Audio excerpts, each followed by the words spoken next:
Hola chicos, buenas tardes. Eh, Creo que le dije a uno de vosotros, no recuerdo a quién, que iba a intentar hacer un canal YouTube para explicaros en la medida de lo posible el temario que deberíamos ver en clase. Entonces vamos a tener esta serie de vídeos para intentar explicaros el contenido ahora en el contenido del manierismo, que nos quedamos en la escultura, y os voy a explicar el de la pintura renacentista, dividiéndola en el 480, en el 580 y por último el manierismo, ¿de acuerdo? Una buena noticia, el tema del Renacimiento en España no tenéis que estudiarlo, simplemente es para que le echéis un vistazo, ¿de acuerdo? Porque no entra en la EBAU. Y como tampoco vamos a estar en clase que lo pueda explicar de forma nítida, pues me parece más interesante que pasemos al barroco una vez que terminemos el Renacimiento.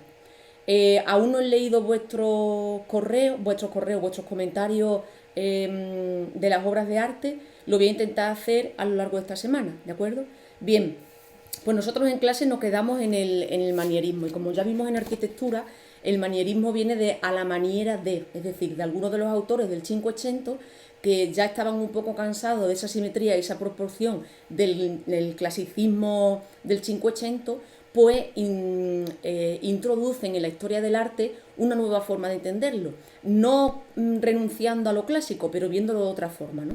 Bueno, pues en el manierismo, en cuanto al manierismo en los primeros años en la segunda mitad del siglo XVI, vamos a encontrar este movimiento y en el caso de Italia vamos a manifestarlo con dos autores. Por un lado estaría Cellini y por otro lado estaría Gian Bologna.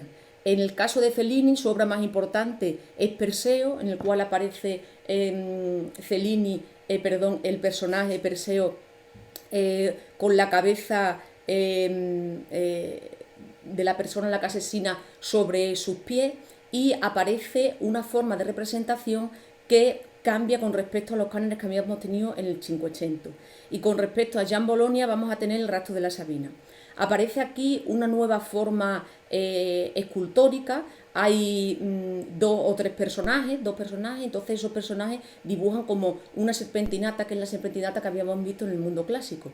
Pero esas figuras se alargan y hay varios puntos de vista, que es lo que nos llama la atención del mundo manierista, comparándolo con ese clasicismo del Cinquecento y con los niveles de proporción tan exaltados que teníamos en el 480.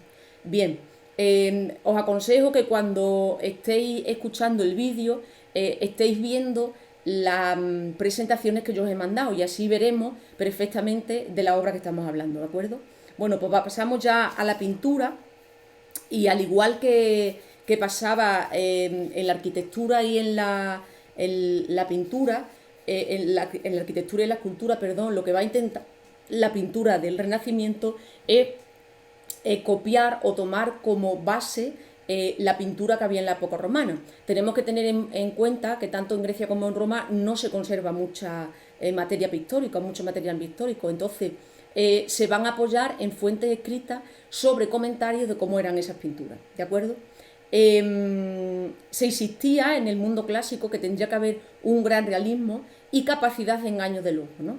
Pues entonces, en el 480 la principal característica que van a introducir estos pintores va a ser la perspectiva lineal que ya le ha introducido Brunelleschi en la arquitectura. Si vemos la presentación, la perspectiva lineal es una perspectiva a través de líneas que llevan a un mismo punto, que llamamos en pintura las líneas de fuga, ¿no? Todas las líneas normalmente paralelas van hacia un punto de fuga. Vemos aquí el pasillo de un hotel y nos da mucha más profundidad porque las paredes o los tabiques de ese pasillo van todas al fondo del pasillo, que hay una pared perpendicular a los dos tabiques de ese pasillo. Bueno, como ya he dicho, es Brunelleschi quien inicia esta forma de entender la arquitectura, pero que los pintores la van a incluir dentro de la pintura. Alberti, por su parte, escribe en los 4 libros de la pintura cómo debe hacerse a nivel pictórico, ¿de acuerdo? De tal forma que los elementos más alejados van a ser más pequeños y los más cercanos van a tener un tamaño más grande. Como ya he dicho, el punto de fuga, todas las líneas paralelas confluyen en un mismo punto y hay un único punto de vista. Es un punto frontal y fijo, ¿de acuerdo? Ese es el que nos va a llevar a ese punto de fuga. Bien, pasamos ya a los principales pintores del 480, que van a ser por un lado Masaccio, y también vamos a tener por otro lado a Fra Angelico y a Botticelli. Antes de empezar con ello, y siempre es importante que cuando hagamos un comentario, si vamos a hablar de un periodo concreto de la historia del arte, tenemos que hacer una pequeña introducción, ¿no? Ya hemos dicho que en el 480 se asume o se inserta dentro de los personajes o de los artistas esa perspectiva lineal. En el 480 vamos a ver también que se muestra el instante del tema. Es decir, que no es un relato, no es como Giotto, que es la huida donde se representaba a María, a San José y al niño cuando huían, ya que Poncio Pilato quería terminar con los niños de la localidad donde había tenido María a Jesucristo. Por otro lado, el 480 va a mezclar lo pagano con lo cristiano. Y por otro lado, otra nueva temática, otro nuevo género que aparece es el autorretrato, en sintonía con el movimiento humanista que se da a partir de la Edad Moderna, es decir, a partir del siglo XV y siglo XVI.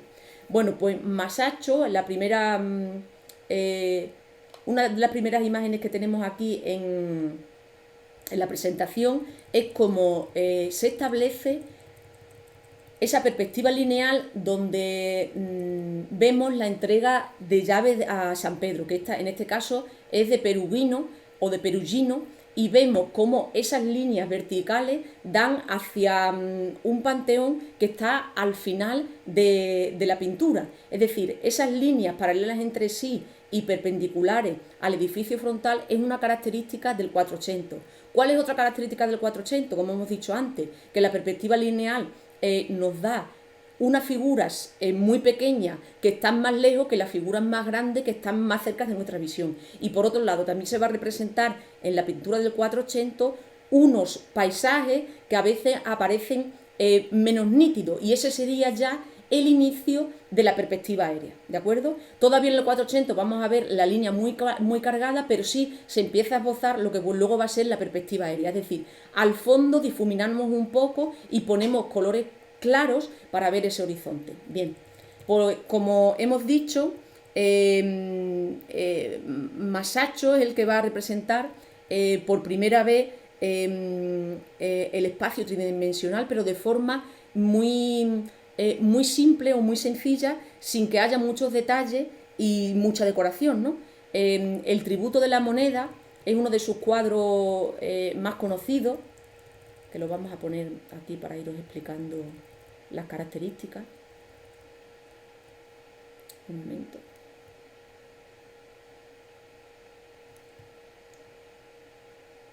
Bueno, y lo importante de este cuadro es que el tema principal, que sería el tributo de la moneda, no aparece en el centro del cuadro, que es algo también muy representativo del 480.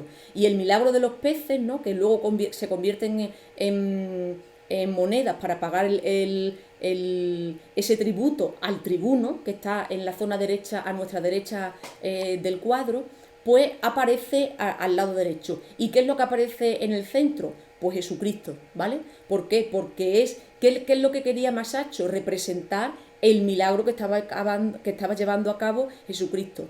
Tenemos que tener en cuenta que estamos en el 480 y que todavía tenemos alguna influencia de Giotto. Si recordamos a Giotto, hay diferencia con respecto a él, pero sí podemos ver que en un primer plano se van a situar los personajes y que al fondo vamos a tener espacio natural, es decir, un paisaje. Pero aquí esa corporeidad que le daba Giotto a sus figuras para dar tridimensional se disminuye un poco y parece un tanto más natural. ¿Vale?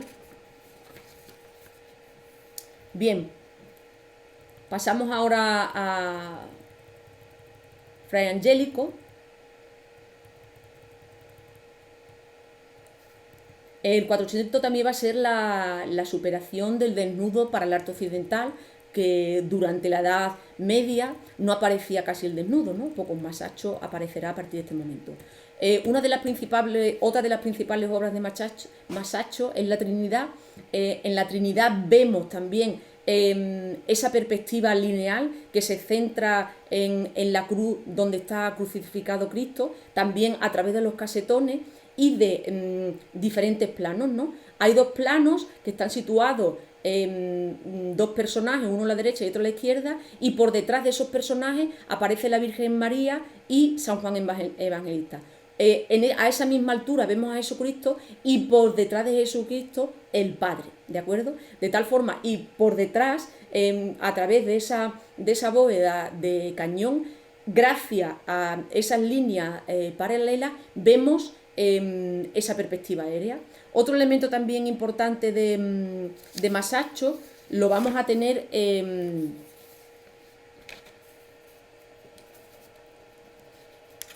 que el cuadro se hace a nivel visual del espectador. Es decir, si nosotros nos ponemos enfrente de este cuadro, tenemos una visión centrada en Jesucristo y nos ponemos al nivel del cuadro para que podamos percibir esa forma de hacer profundo el cuadro, ¿no? De tener sensación de profundidad. Pasamos ahora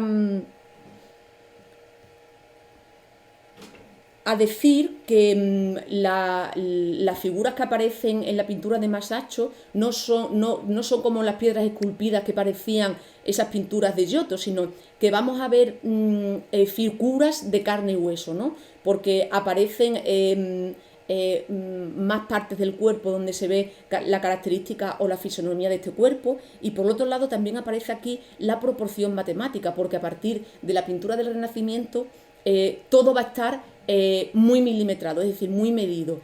Para conseguir esa perspectiva lineal hay que establecer un canon totalmente matemático, y todo es muy minucioso.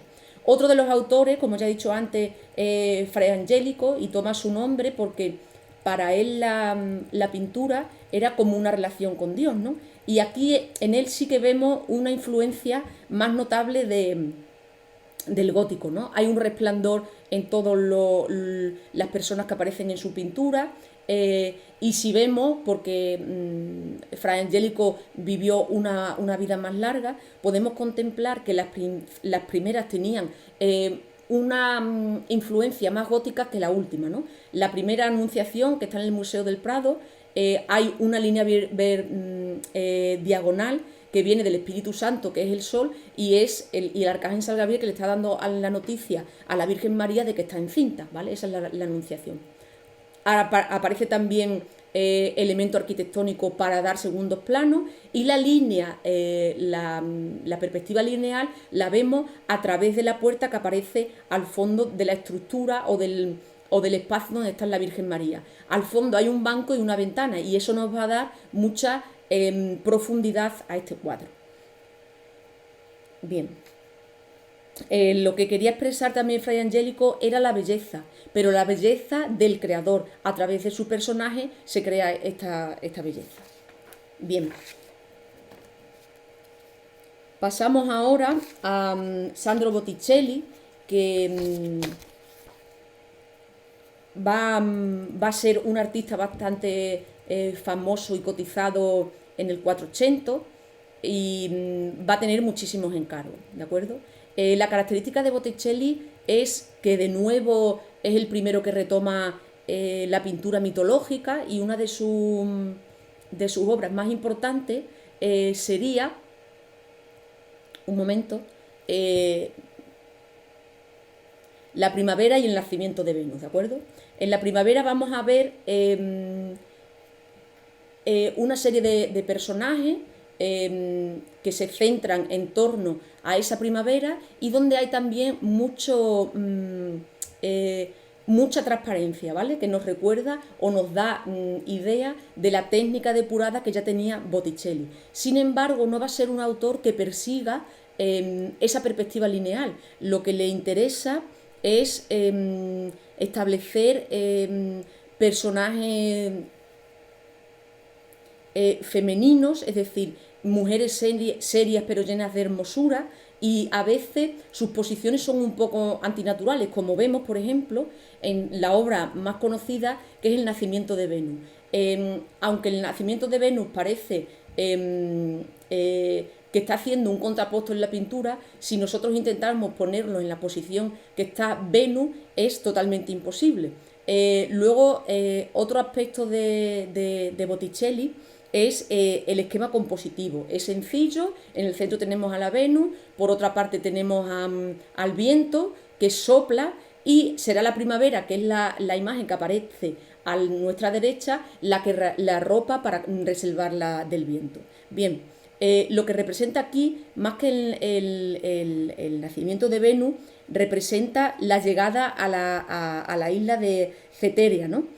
A cuyas costas arribó Venus al nacer de la espuma marina. Es decir, Venus emerge de la espuma marina sobre la concha, y es el viento y después la primavera quien los arropa. Pero vemos aquí que Botticelli no se paró demasiado en intentar adquirir esa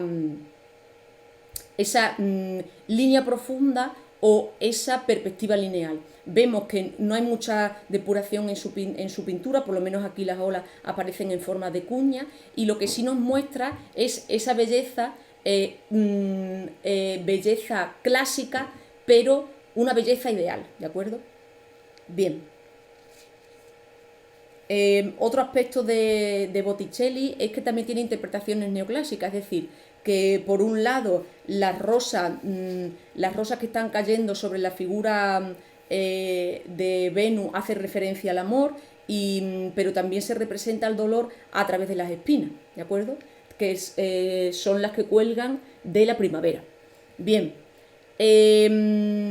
lo que le interesa a él no es lo real, sino la trascendencia que tiene la interpretación, ¿de acuerdo? Se está produciendo el nacimiento de Venus, una de las diosas más importantes, y cómo el viento y la primavera hacen posible que se produzca el nacimiento y se cobije a Venus en la isla que acabo de mencionar anteriormente. Bueno, hemos terminado con el 400, ahora voy a subir otro vídeo hablando del 500.